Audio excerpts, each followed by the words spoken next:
నమస్తే, మీ senior journalist దేరంగల Krishnaiah. ఈరోజు ప్రధాన అంశం రాజారెడ్డి రాజకీయంతో పులివెందులలో డిఎన్ రెడ్డి డి అంటే డి లేదు కనుకే రాజారెడ్డి రాజకీయంగా ఎదిగాడా అనే అంశంపై విశ్లేషణ. ప్రస్తుతం నేను ఈ వీడియో చేయడానికి ప్రధాన కారణం రాజారెడ్డి కుటుంబం, రాజశేఖర రెడ్డి కుటుంబం, జగన్ వీరి కుటుంబ వ్యవస్థ గురించి డిబేట్ల మీద డిబేట్లు, వారి నేర చరిత్ర మీద పుంకాలుగా కథనాలు, సోషల్ మీడియా కావచ్చు, దినపత్రికలు కావచ్చు, ఛానల్స్ కావచ్చు, జోరును పెంచాయి. ఈ జోరు గత వారం నుంచి కొనసాగుతూ ఉంది, ఇప్పటికీ తగ్గనే లేదు. అసలు ఈ రాజకీయం ఎటు వెళ్తుంది, రాజారెడ్డి రాజకీయం ఏ విధంగా ముందుకు వచ్చింది అనేది నా అనుభవం బట్టి, నాకు అందిన సమాచారం బట్టి పులివెందుల రాజకీయం, రాజారెడ్డి ఎదుగుదలకు ప్రధాన కారణం ఏమిటి అని నాకు సంబంధించిన పెద్దలను, ఆ తర్వాత పులివెందులలో ఉన్నటువంటి కొన్ని ఏళ్ల నుంచి నివాసం ఉంటున్న రాజకీయ నేతలను అడిగి ఈ సమాచారం సేకరించి ఈ వీడియో ముందు మీకు ఉంచుతున్నా. ముఖ్యంగా రాజారెడ్డి రాజకీయంగా ఎదగడానికి ప్రధాన కారణం డిఎన్ రెడ్డి, దేవిరెడ్డి నరసింహారెడ్డి. ఆయన ఒకసారి ఎంపీ అయ్యాడు. రాజారెడ్డి రాజకీయంలో రాణించలేనప్పుడు డిఎన్ రెడ్డి హవా కొనసాగింది. డిఎన్ రెడ్డి ఎటు చెబితే అటు రాజకీయం పులివెందులలో నడిచింది. డిఎన్ రెడ్డి వాళ్ళే గతంలో సర్పంచులుగా ఉన్న పరిస్థితి. డిఎన్ రెడ్డి రాజకీయాన్ని శాసించేవాడు. మండల నాయకులను, ఆ తర్వాత జిల్లా నాయకులను డిఎన్ రెడ్డి శాసించేవాడు. కాకపోతే ఒక్కసారి ప్రత్యక్ష రాజకీయంలో పాల్గొని ఎంపీ అయినట్లు నాకు ఇచ్చిన సమాచారం. అయితే డిఎన్ రెడ్డి పరిపాలన, డిఎన్ రెడ్డి రాజకీయ వ్యవస్థపై కొంత అసంతృప్తి వచ్చింది. పులివెందుల మండల నేతలకు కావచ్చు, పులివెందుల ప్రజానీకానికి కావచ్చు, పులివెందులలో ఉన్నటువంటి కార్యకర్తలకు కావచ్చు, డిఎన్ రెడ్డి రాజకీయంపై అసంతృప్తి ప్రారంభం అయ్యింది. అప్పట్లో ఆ అసంతృప్తి ఏ విధంగా ఉంది అంటే, డిఎన్ రెడ్డి తన ఇంట్లో కూర్చుంటే ఒకే ఒక కుర్చీ ఉంటుంది, ఆ కుర్చీలో డిఎన్ రెడ్డి కూర్చొని ఉంటాడు అని. మిగతా పెద్ద నాయకులు, మండల నాయకులు ఎవరైనా డిఎన్ రెడ్డి ఎదుట కూర్చోవడానికి స్థలము ఉండదు, కుర్చీలు ఉండవు, నిలబడి మాట్లాడాల్సిందే. అంత రాజా టీవీని డిఎన్ రెడ్డి కొనసాగించడం వలన ఆ రాజకీయ టీవీని మండల నాయకులు, అక్కడ ఉన్నటువంటి కార్యకర్తలు అరగాయించుకోకపోవడం వలన ఈ పరిస్థితి కొనసాగుతూ ఉండగా రాజారెడ్డి రాజకీయ ప్రవేశం ప్రారంభం అయ్యింది. రాజారెడ్డి రాజకీయ ప్రవేశం ప్రారంభం కావడానికి ప్రధాన కారణం డిఎన్ రెడ్డి వాళ్ళ అనుచర గణం దూరం కావడమే.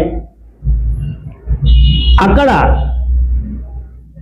చేతులు కట్టుకొని నిలబడి ఉండాలి, చైర్లు ఉండవు, మాట్లాడేదానికి అనుసంధానంగా ప్రేమగా మాట్లాడేదానికి విధి పరిస్థితులు ఉండవు. కానీ ఇక్కడ రాజారెడ్డి ఏ విధంగా రాజకీయాన్ని కొనసాగించాడు అంటే, తన ఇంట్లో ఎవరైనా సరే, చిన్న కానీ పెద్ద కానీ, బీసీలు కానీ, ఎస్సీలు కానీ, రెడ్లు కానీ, కమ్మలు కానీ, కాపులు కానీ ఎవరైనా సరే వస్తే డైరెక్ట్గా రాజారెడ్డి ఇంట్లోకి వెళ్ళేవారు, రాజారెడ్డితో సంప్రదించేవారు.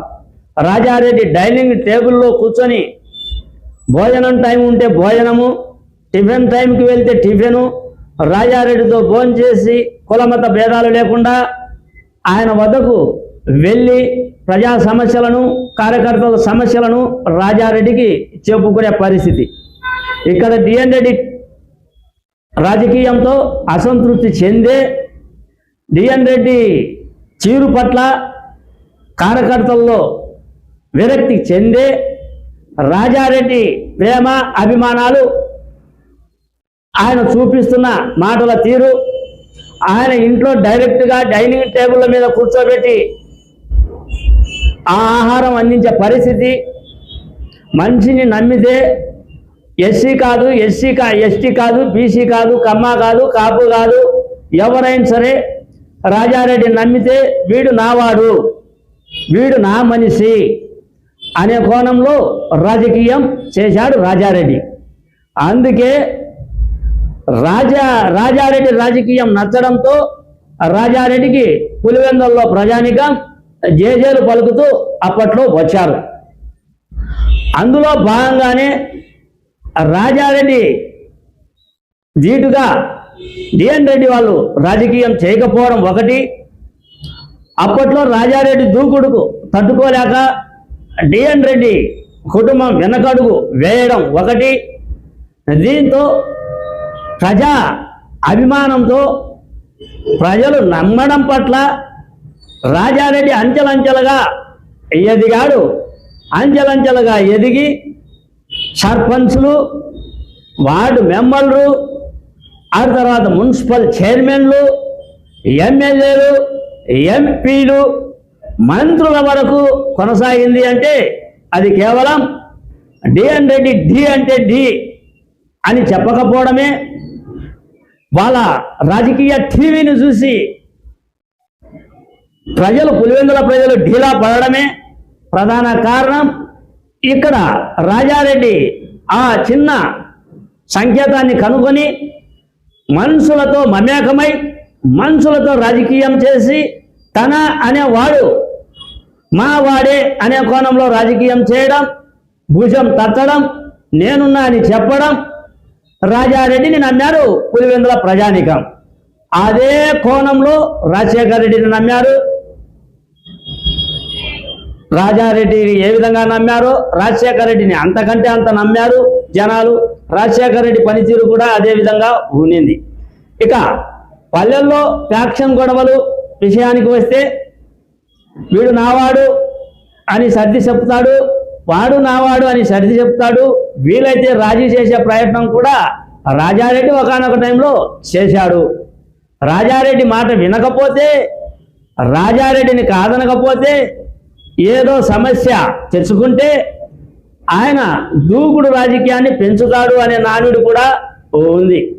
ఏది ఏమైనప్పటికీ రాజారెడ్డి కుటుంబం, రాజశేఖర రెడ్డి కుటుంబం, జగన్ రెడ్డి పరిస్థితి ఈ విధంగా కొనసాగడానికి ప్రధాన కారణం అప్పట్లో డిఎన్ రెడ్డి రాజకీయమే, వెనుకబాటుతనమే.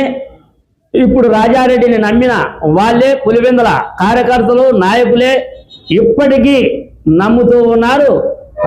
జగన్ వెంట ఉన్నారు, రాజశేఖర రెడ్డి వెంట ఉన్నారు. ఇప్పటికీ కొనసాగుతూ ఉంది. ప్రేమ, ఆప్యాయత, అభిమానాలు ఇవి ఉన్నాయి. తర్వాత ఇంకొక అంశం, ఇది కొసమెరుపు అనుకోండి. ఇది రాజారెడ్డి అభిమానులు, రాజశేఖర రెడ్డి అభిమానులు, జగన్ రెడ్డి అభిమానులు ఏమైనా అనుకోండి, రాజారెడ్డి అంటే భయం. అది కూడా ఒక కారణం, రాజారెడ్డి ఎదగడానికి కారణమే. భయంతో పాటు ప్రేమ, అభిమానాలు, మనసును నమ్మితే ఎంతవరకైనా పోయే రాజకీయం. ఈ రాజకీయం చేశాడు కనుకనే ఇప్పటికీ పులివెందుల్లో వైఎస్ కుటుంబం రాజకీయ మనుగడ కొనసాగుతుంది. అయితే రాబోయే పరిస్థితుల్లో ఏ విధంగా ఉంటుందో, ఏ విధంగా కొనసాగుతుందో చెప్పలేము. కానీ మొత్తం ఇప్పుడు పరిస్థితుల ప్రకారం రాజారెడ్డి కుటుంబం, రాజశేఖర రెడ్డి కుటుంబం, జగన్ కుటుంబం అనే అంశం నడుస్తుంది కనుక ఆంధ్రప్రదేశ్లో రాజారెడ్డి ఎదుగుదలకు కారణం ఏమిటి అనే వీడియో నేను తీశా. మీ సీనియర్ జర్నలిస్ట్ దేవరంగుల కృష్ణయ్య. నమస్తే.